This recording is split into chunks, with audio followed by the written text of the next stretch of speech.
Hello, Leos. Welcome to your reading with me, Cindy. You can see wait, when's this coming up? Happy New Year, Leo. Oh, look at that. Yeah, this is the first zodiac coming out in the new year for like where I am. I think my Australian friends and the like around that area have already experienced New Year's. But yeah, so I'm recording this on New Year's Eve.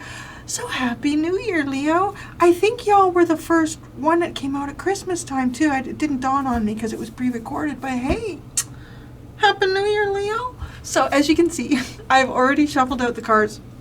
You have a very kind of straightforward message here, but there's a little more that we're going to explore, obviously, together. I've already, as you saw, pulled out the oracle cards for that. Now, okay, the card that you have is dead end. That's the energy right now. So this is basically like there's a path that you were taking. There was a door that you were trying to open. It doesn't open. The path doesn't go anywhere. There's something about that here in your life. It could be something that you were trying to access or something that you wanted or a pursuit that you were looking into. It's dead end. It's not going anywhere. So, but the dead end card is also very interesting because it says it's not that there aren't other areas to look at, and it's not that there aren't other doors to try to open. There are, but the particular one that you were venturing towards or attempting to open, I don't open. No, it's locked. It's locked. There's nothing more that you can do, which is very interesting that I say that. Okay, I'm going to show you the El Key. This is the Wild Unknown Archetype card that came out for you. I'll show you the El Key card that came out in a minute for that. But I'm going to show you the El Key card that came out for the energy that is not of your highest good, that does not benefit you. It is prepare, formulate, strategize, and devise. So I don't know. I want to say it's almost as if, how can I not make this a dead end? You can't. Like, it's almost like you'd be spinning your wheels. You would be wasting your time doing that. It's not in your best interest to formulate, strategize, and devise. And, okay, so the card that came out with that is the Vessel. So I looked into the Vessel because I thought, okay, this seems like a really odd combination of cards for how this is not your highest good. This does not serve you well, this energy.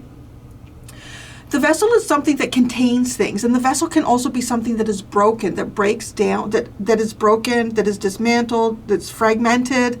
You know, if you think of a bowl, like obviously, right, there's a bowl right here in that image. And if we drop the bowl and it shatters and it breaks and everything falls out of it. So it could be looking at it and thinking, okay, well, how can I put this bowl back together again? How can I, well, no. I want to say, like, there's something here either that cannot be, if it's something you want to contain, and honestly, it's almost like this reading feels like you're being told, and these are sometimes some of the harder readings to get, but I want to say they can help us kind of like stop spinning our wheels and actually go in a direction that really serves us really, really well. So, or where we can find success, right, and good shit. Because even if this is something that you are trying to contain, you can't do that anymore. I don't know what it could be, or something that you're trying to put back together again. Or it's something that you're trying to break apart. I don't know. Because it's the Vessel. It's so curious there. It's like, no, it's no time. Don't be strategizing and devising little plans or whatever it could be. Okay. So I think this is a really interesting card that you had come out with your energy. You have Futura, she who divines. Now, the thing that really came out strongly for me here was it says future, choice, and judgment. And I want to say that there's a choice here that you were maybe hoping for yourself or wanting. And right, like it clearly comes across that it's a dead end. It's not a way that you can move forward with here. Now, as we lean back into the dead end card, though, it says like there are choices around you. There are other avenues to look at. There are opportunities that the divine is waiting for you to discover and move towards. And I feel like that's part of what this is even more so. It's like for you to recognize that there's a true path here for you. I don't know, right? I'm going to pull tarot out with this. Now, I'm going to show you your underline in a minute too. Okay, what is the energy that is for your highest good that does benefit you. So it's very fascinating. You have the ocean and she who surrenders, chains, bondage, and release. Now that's also, whoa, that's really interesting. Because what is in your underline here, Little Miss Carly, she who frees, liberation, unrestrained, and freedom. She's dropping her handcuffs into the ocean.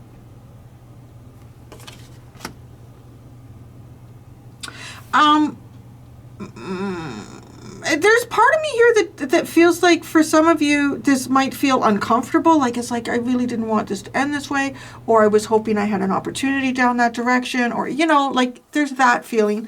Others of you, I'm kind of wondering if you've just come to the end of a cycle that might have been difficult.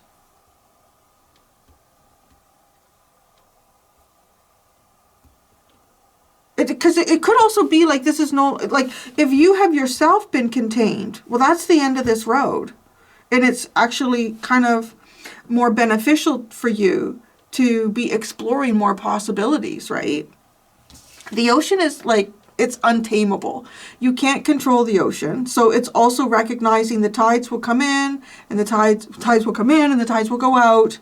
And that is outside of our control. It is a massive, vast space.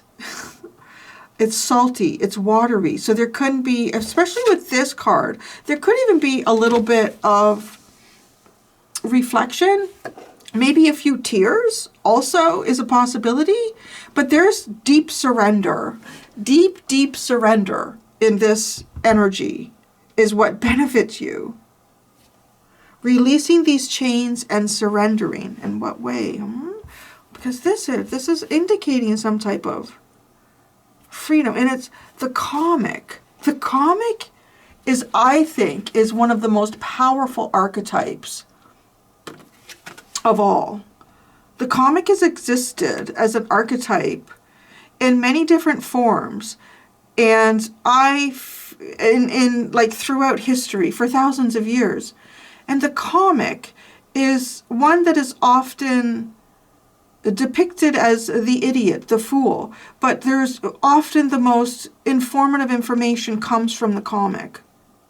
And the comic is also a powerful archetype in terms of being able to see ourselves through difficult times. Right, because I think it was Jerry Seinfeld who basically said, was it a good joke? Or humor is tragedy plus time. Right? And it's often a good comic is someone who knows when enough time has gone by that can now be a joke and we can look at it and we can laugh at it, depending on the context too. But so there is something here where perhaps even humor maybe is something that has been used to get you through something.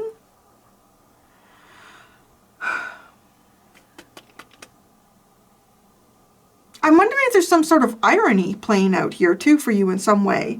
Because, right, like it's the comic, and here we have freedom and liberation, but then it's almost like weird. It's like just surrendering to being bound. Well, how is that possible? How are you bound to the cycles of life? I really need tarot. I really want to see how this applies. So, tarot reader is going to get the tarot because she really needs it. All right. What's a dead end here? What is a dead end? Oh, a long plan. God, it's almost like something you put a lot of time and effort into, though. Oh, that's tough. So the Son of Pentacles, which is the Knight of Pentacles. It could be the end. I don't know. There's a part of me here that doesn't feel like this is all such bad news. I'm really wondering with that. It could be. Maybe it's there's no more planning that you can do at this point. But that's exactly what it's saying. There's no more planning that you can do. There's no more strategizing, preparing. That's all this energy. Long term. There's no more planning. Just surrender. Now all you can do is, I don't know, surrender, which is a period of wait. You're held somehow here. What is the She Who Divines? Future, choice, judgment. Ace of Cups, Mother of Wands, I think the Seven of Wands, and the Daughter of Swords. it's, oh, I don't know. It just gives me this impression like this door is guarded. Because the dead end kind of can represent like doors that we try to open, directions that we try to go. It feels like it's guarded, like with this snake wrapped around the eggs, and then this 7 of Wands here, and then this watchful energy. The Daughter of Swords.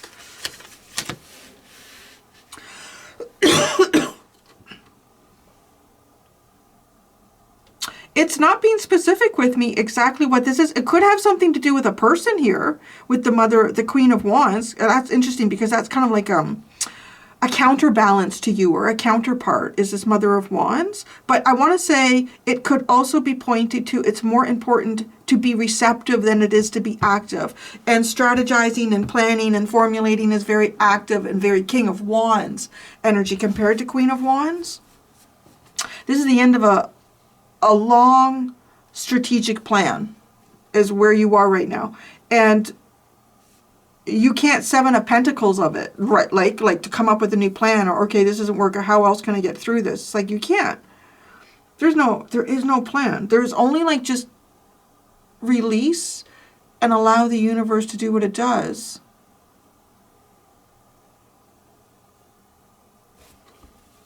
Something is coming in here, and it's almost like a story.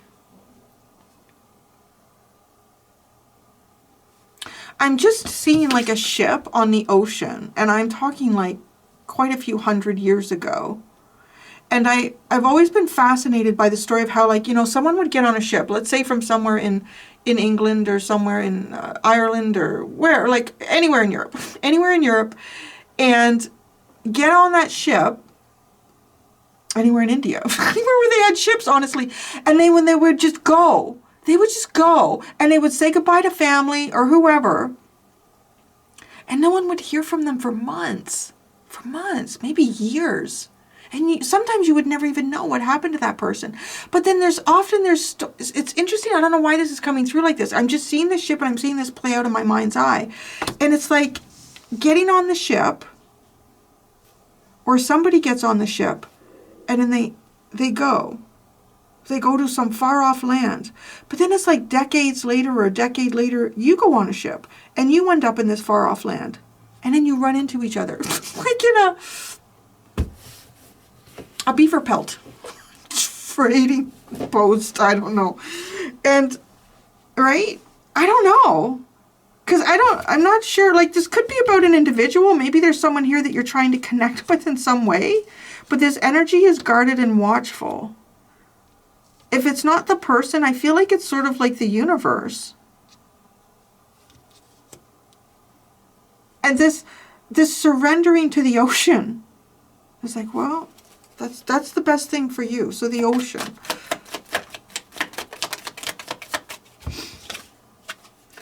The Hermit and Judgment. God, that's crazy. I mean, I think they used to take tortoises on the ocean with them too as a food source, because they could survive for months and months and months without food or water, and it would be fresh food. That's kind of funny. Oh my God. And then the pigeon, releasing the pigeon to see if there was land nearby. Why is this coming through like that? Like a ship coming in. I don't know. I feel like there's a ship. I feel like your ship is coming in. It's almost like what God wants to say to you in this reading. Like, your ship is coming in. Stop trying to plan. There's no more planning that you can do.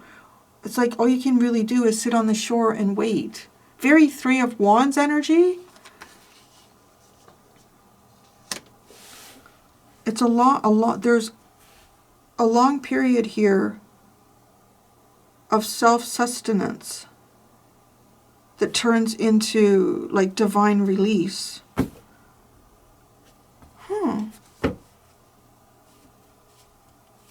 What are the chains and bondage? But you see, then that turns into release. It says chains, bondage, release. And I said it's a long period of self-sustenance that turns into divine release. The first card that comes out is the Hierophant. The Hierophant, the 3 of Swords, the 6 of Swords, and the 8 of Swords.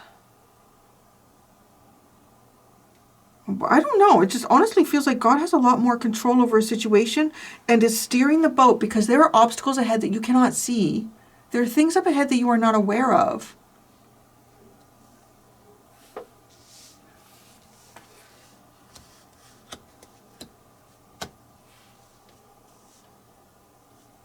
So because it's not in your best interest to try to come up with some type of a plan here, it comes across to me like, right, like you're almost this captain on a ship, and when it says dead end, it's almost like, to me, you've sailed across this course many, many times. You got your little compass and your protractors or whatever they use, and the stars in the ocean and the maps, and you know where you're going. But it's kind of like, if there's a storm or something that comes in, let God steer the ship. I don't know. This isn't something that you can plan. Maybe you've even prepared as much as you can up to some point now. You've done all the preparation that is possible. And now it's almost like it's in God's hands. So the energy that doesn't benefit you is the vessel.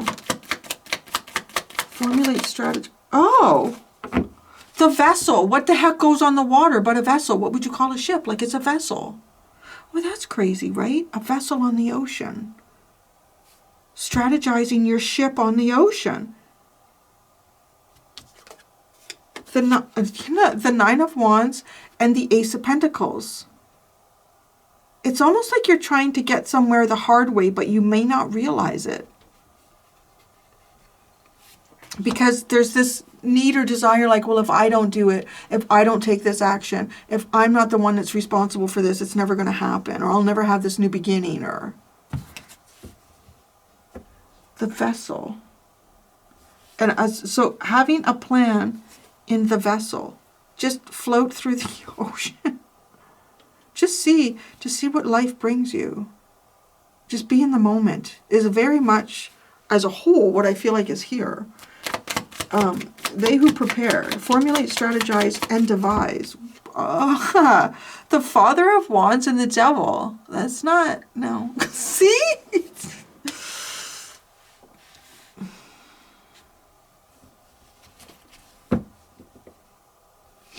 The energy does not benefit you. Now, I don't know, because here, like, you get this a lot, Leo. You guys get, like, the Queen and King of Wands so often in your readings. It's really kind of funny. So I don't know if y'all deal with other fire signs a lot, or it's just often talking about the, right, well, because Leo is a very powerful, like, your sense of will can be very strong. I will, Leo. If you're always sort of exercising or utilizing yin-yang energy somehow. But right, exactly what I said here, which is, right, formulating, strategizing, coming up with a plan, strategies, that's masculine energy. And then here we go. And that's not in your best interest. There's the King of Wands. But it showed up with the Devil. So it's not in your best interest to take some sort of action or to plan anything here. Let God do the planning. Put it all in God's hands. Just like that, right? Which, you know, could be easy to say to some people. I think there's probably a fair number of Leos who be like, yeah, that's cool, man. But, you know, I think fire signs in general tend to be doers. They tend to be doers, and they tend to like to take action and initiate. This really is a time for you to sit back and let God steer the boat. Why do you have this comic in the underline? What was tragic and funny at the same time? The Lovers, the Three of Pentacles, and the Five of Cups. What was tragic and funny all at the same time? Destiny. It's odd. I don't know. Okay, I'm thinking if anything could get over the mountain, it could be two birds. But, or they work together and it's sad.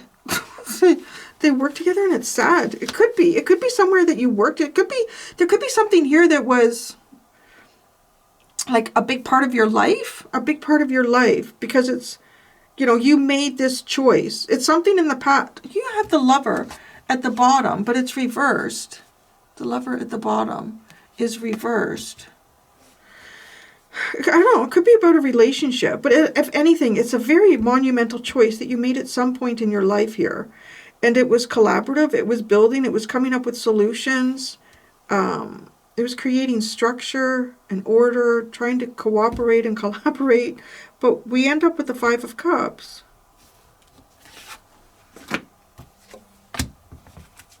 And they who freeze. Carly. I just start using their names. There's Zenith, Stefania, Futura, and Carly. Carly. Okay, so it's Seven of Pentacles, the Magician, and the Four of Swords. Oh, that's really interesting. Because this is somebody who's coming up with a new plan here, and it's actually, it's to heal. It's to heal. It's to heal maybe after doing some tough work there. I don't know, I'm going to manifest healing. I'm going to heal my intuition. I'm going to heal my insights. I'm going to heal deep inside of me. All right. The underlying, after all of that, is the Five of Swords, the Seven of Swords, and the Fool. Well, if that's how you've been doing it. This is kind of like, I don't see any way that I can win here. It doesn't feel like I can win, but I'm going to take a chance here and be strategic and just take a leap of faith. That's not... No, right? I mean, that's in itself very strategic, especially with the Seven of Swords. No strategy. Maybe that's how you're going to go into 2025. I'm just used to saying that. Is no strategies. No strategies. God is steering my ship, and I'm just going to enjoy the sun. When it rains, I'm going to open my mouth and swallow the droplets and just be... I'm going to go do the extended, Leo. In the extended, I'm going to ask, what energy within you is depleted? How can you replenish this depleted energy? What is your greatest achievement yet to come? Thank you so much, Pussycat Nation. Until next time, be gentle with yourselves. Bye.